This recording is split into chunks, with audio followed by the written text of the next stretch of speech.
একটি 7 বছরের ছেলে তার বাবার জন্য যা করলো দেখলে চোখের জল চলে আসবে। আকাশ চাকরি হারিয়েছে কিন্তু ছেলের সামনে হাসি মুখ লুকিয়ে রাখে। প্রতিদিনের মতনই সেও কাজের খোঁজের অজুহাতে বেরিয়ে গেল। সকালে নীল দেখেছিল তার বাবা মোবাইলে স্ট্রবেরি কেক দেখে চুপি চুপি দীর্ঘশ্বাস ফেলছে।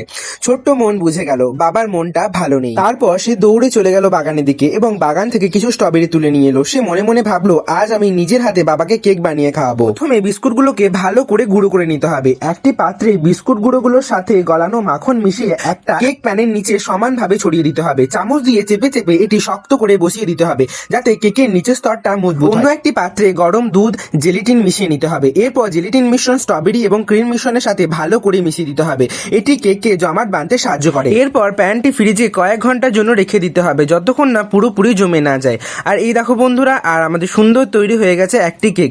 এই কেকটি তোমাদের কেমন লাগলো সেটা অবশ্যই তোমরা কমেন্টে জানাবে। তোমরা যদি তোমাদের বাবাকে ভালোবেসে থাকো তাহলে অবশ্যই কমেন্টে আই লাভ ইউ বাবা লিখে দিয়ে যাবে।